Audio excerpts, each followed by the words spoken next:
हाँ।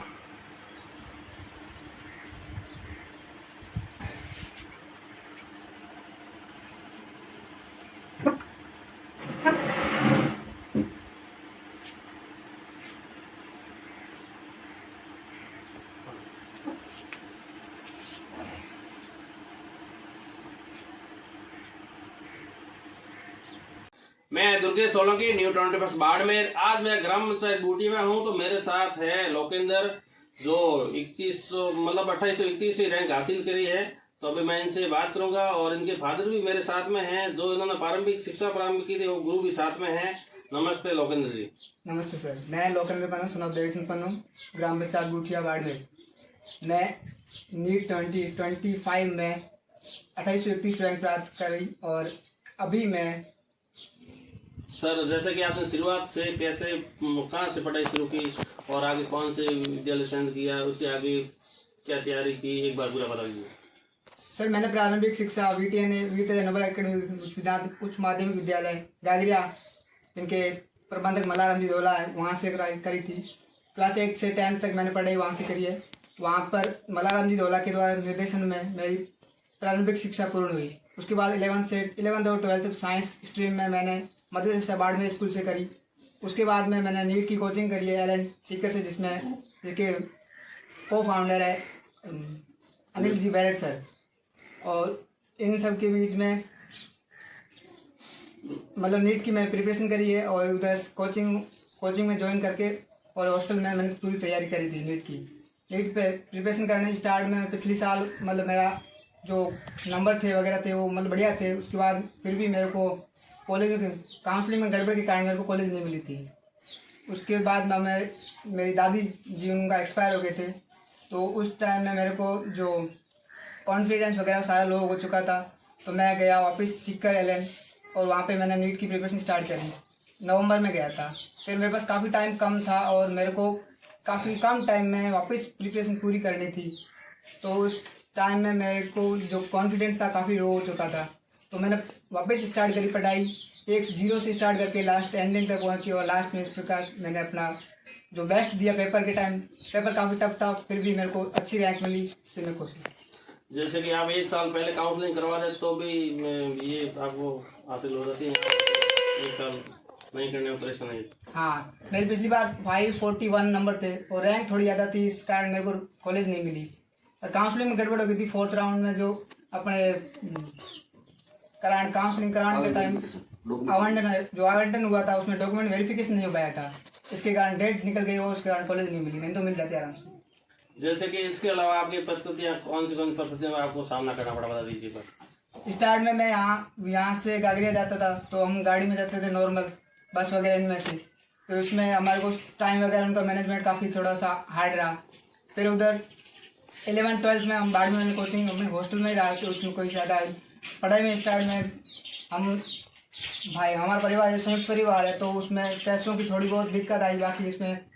और उसके बाद में मैं कोचिंग गया, तो वहाँ भी थोड़ी बहुत इस पैसे की आर्थिक स्थिति की दिक्कत आई, बाकी तो ज़्यादा दिक्कत होती है, हर किसी को इंसान को आती है, तो वही हम नॉर्मल। अभी मेरे साथ है इनके फादर्स, और जो इन्होंने प्रारंभिक शिक्षा चालू की थी वो मेरे साथ है इनके गुरुजन मल्लाराम जी धोला। तो इन दोनों से बात करेंगे। जैसे दुनिया में 2 चीज़ें हैं, और माता पिता और गुरुजन।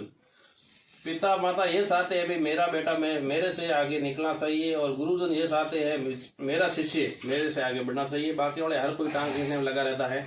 तो इनके फादर्स है मेरे साथ, तो इनसे बात करेंगे। नमस्ते सर। नमस्ते जी, आपका आभार न्यूज़ चैनल 20 बाड़मेर का मेरे यहाँ बताने के लिए, मेरा और मेरे बच्चे का मनोबल बढ़ाने के लिए मैं पहले आपका दिल से शुक्रिया अदा करता हूँ और आभार व्यक्त करता हूँ। धन्यवाद आपको, बार बार हृदय से हार्दिक धन्यवाद। बाकी सर, मेरा बच्चा शुरू से लेकर के सिंसियर, सबसे बड़ी इसकी गुण थे सिंसियरिटी और अनुशासन। मैं अनुशासन और सिंसियरिटी की वजह से ही इस मुकाम पर पहुंचा है, और यही इसका मुख्य जीवन का लक्ष्य भी रहा, पढ़ाई करना। बाकी एक्स्ट्रा कोई चीज़, जैसे उनके पास आज तक भी स्मार्टफोन नहीं है, और रील वगैरह फ़ोन से दूर रहना, और हमेशा अपने नियमित पढ़ाई करना।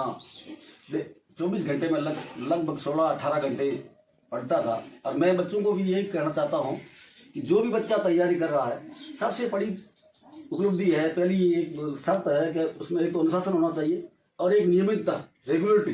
पढ़ाई रेगुलर नहीं होगी तो सफलता नहीं मिलेगी। रेगुलर पढ़ाई करो और अनुशासन में रहो, और ये जो आज की बाहरी चकाचौंध है इससे दूर रहो, बचकर रहो। मैं दावे के साथ कहता हूँ कोई भी बच्चा असफल नहीं होगा और सफलता उसकी चरण छुएगी। सर, आप एक शिक्षक हो, आप सब दुनिया के लिए आपका क्या संदेश है, जैसे कि तैयारी करने बच्चों के लिए? सब बच्चों के लिए और हमारे जितने भी जो भी है, जो मुझे जानते हैं, उनके लिए मेरा संदेश है कि सबसे पहले तो आप अपने नियमित अनुशासन में रहो और ये बाहरी दुनिया का चकाचौंध है इससे दूर रहो। तीसरा है कि मोबाइल से बिल्कुल दूर रहो। हाँ, मोबाइल में थोड़ा बहुत आवश्यकता हो, कहीं आपको टॉपिक पढ़ने की आवश्यकता हो तो उसको ही पढ़ो। बाकी ये रील वगैरह या इंस्टाग्राम चलाना या कोई भी व्हाट्सएप वगैरह देखना, ये गलत है। अब जो ये आज के समय में जितने भी बच्चे या युवा बच्चों का भविष्य बर्बाद हो रहा है, उसका मैं तो मुख्य कारण मानता हूँ ये मोबाइल फोन। और दूसरी बात, जो बच्चा अनुशासित रह करके और दृढ़ संकल्प के साथ में, दृढ़ संकल्प रहना चाहिए, उसके साथ में तैयारी करेगा तो वो उस बच्चा अवश्य सफल होगा। और उसके बाद में भी कोई भी कहीं पर भी मनोबल गिरता है, उसका मनोबल गिरे तो अपने गुरु से, अपने अभिभावकों से उनसे संपर्क करें और उससे संपर्क करने से उनकी समस्या का समाधान होगा। और चाहे हमारे बच्चे पूर्व में जो हमसे पढ़ के गए हैं या आज भी पढ़ रहे हैं, किसी भी समय आधी रात को भी हमें कॉल करें, हम उनके तत्पर रहेंगे और जितनी हमारी हैसियत है, जितना हमारा ज्ञान है, ज्ञान के अनुसार उनकी हर तरह से मदद करेंगे। और मैं तो यही चाहता हूँ कि हर बच्चा आगे बढ़े और थार के रेगिस्तान की जो हीरे है यहाँ पर खूब भरे हुए बैठे, लेकिन उनको तराशने और तलाशने और निखारने की जरूरत है। थोड़ा बहुत प्रत्येक अभिभावक से मैं कहना चाहता हूँ कि आप अपने बच्चों को अनुशासन में रखते हुए मोटिवेट कीजिए, सफलता आपके चरणों में होगी। ये मैं दावे के साथ कह सकता हूँ। Thank you sir. मेरे साथ है इनके गुरुजन मल्लाराम जी धोला, वीर तेजाजी सीनियर सेकेंडरी स्कूल गागरिया। नमस्ते सर। नमस्ते। सर्वप्रथम तो आपको न्यूज़ 21 और आपका हार्दिक की अथक गहराइयों से अभिनंदन, जो आपने इस बूटिया ग्राम पंचायत में पधारे और हम सभी का, देवीचंद जी का और लोकेंद्र का जो हौसला अफजाई किया, उसके लिए पुनः एक बार आपका शुक्रिया। तो मैं तो एक ही बात कहना चाहूँगा कि सीमावर्ती क्षेत्र के अंदर प्रतिभाओं की कोई कमी नहीं, सिर्फ निखारने वाले व्यक्तियों की ज़रूरत है। और इस सीमावर्ती क्षेत्र के अंदर शिक्षा की बहुत बड़ी कमी है। उस कमी के अंदर अब लोगों के अंदर कुछ जागृति आई है, तभी हमारे बहुत सारे बच्चों का नीट में सिलेक्शन हो रहे हैं, राजकीय सेवाओं में भी उनका सिलेक्शन हो रहा है। मेरा तो सभी इस सीमावर्ती क्षेत्र और भारत के समस्त नागरिकों से एक ही निवेदन है कि बच्चे को 3 चीज़ों से दूर रखा जाए। ये मेरी सोच है। मनी, मोबाइल, व्हीकल, 3 चीज़ों से बच्चे को जब तक दूर रखा गया तो अपने आप उस बच्चे के अंदर संस्कार होंगे तो अपनी मंजिल को अवश्य प्राप्त कर पाएगा। और नशे के खिलाफ, नशे से बिल्कुल दूर रखा जाए तो बच्चा अपनी मंजिल स्वयं प्राप्त कर लेगा। जैसे कि सर आपसे बच्चा सीनियर सेकेंडरी करने के बाद में अलग कोई कॉलेज ज्वाइन कर लेता है, यहाँ से दूर हो जाता है, तो उनके संपर्क में रहने से कोई परिस्थिति में उसकी परेशानी आती है तो उसका हम हर संभव उसकी मदद के लिए तैयार रहते हैं, हर संभव। जैसा वो स्वभाव नहीं भी हमारे पास बच्चा चला गया आगे उससे बात नहीं करेगा, नहीं, हमारा संपर्क हमेशा उनसे सतत संपर्क ही रहता है। अब देवीचंद जी का जो ये बच्चा है लोकेंद्र, इसने LKG से लेकर कक्षा 10 तक मेरे पास है की, तो इनका भी गागरिया की कंडलिया ग्राम के अंदर उस समय पोस्टिंग थी, तो इनका हमेशा आना जाना रहता था। इनसे मैंने भी प्रेरणा ली कि वे राजकीय सेवा में थे, इन्होंने उनके मार्गदर्शन से ही मेरे में और निखार आया। अब जैसे इस बच्चे का सिलेक्शन हुआ तो मेरे में नई ऊर्जा प्राप्त हुई, तो हम नए सत्र के अंदर नई ऊर्जा, नई जोश के साथ काम करेंगे। लोकेंद्र के गुरु और इनके लोकेंद्र के फादर, तो मैं इनसे बात करूंगा, आपने कौन सी परिस्थितियों में बच्चों को पढ़ाया, कैसे पढ़ाया, और बहनें और भाई, ब्रोदर और सिस्टर, 4 ब्रोदर है, 4 सिस्टर है, तो 8 को कैसे मैनेज किया सर, एक बार बता दीजिए। हाँ सर, नमस्कार जी।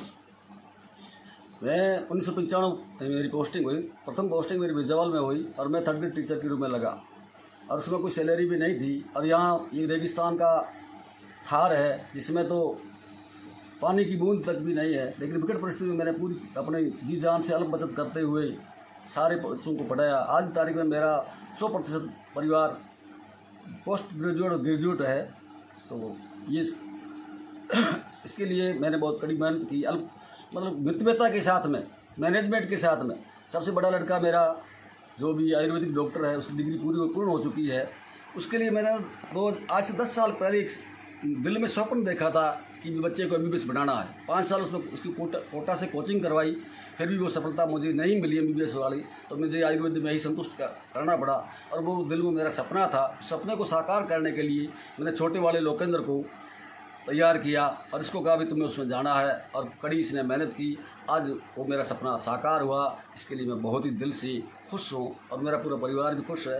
बाकी दूसरे नंबर का बच्चा मेरा बड़ा कुलदीप है, छोटे नंबर का हीरा राम है, वो इंजीनियरिंग में है। अलग अलग मैंने जॉब चुने, वो भी इलेक्ट्रिकल में डिप्लोमा इंजीनियरिंग किए हुए है और एग्ज़ाम दे रखा है। अभी तक बेरोज़गार है, रोज़गार तो नहीं लगा है।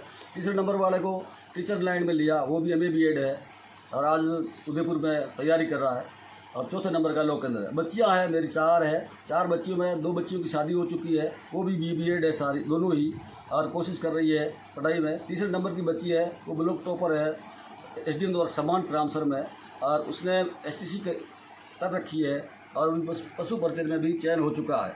तीसरे नंबर लास्ट बच्ची है, वो भी साइंस में है और उसकी अभी 88% बने हैं और अभी उनको सीकर वापस भेजूँगा। लेकिन एक सामान्य टीचर एक सैलरी में इतने बच्चों को मेरी ये बड़ी मुसीबतें आर्थिक रूप से आई, लेकिन उन मुसीबतों से सामना करते हुए आज तक मेरा घर पूरा कच्चा है, झोंपे है। मैंने बिल्डिंग बनाना नहीं सीखा। मैंने कहा बिल्डिंग जब बच्चे तैयार हो जाएंगे तो अपने आप बढ़ा देंगे। और एक कहावत भी है, पूत सपूत तो क्यों धन संचय और पूत कपूत तो क्यों धन संचय।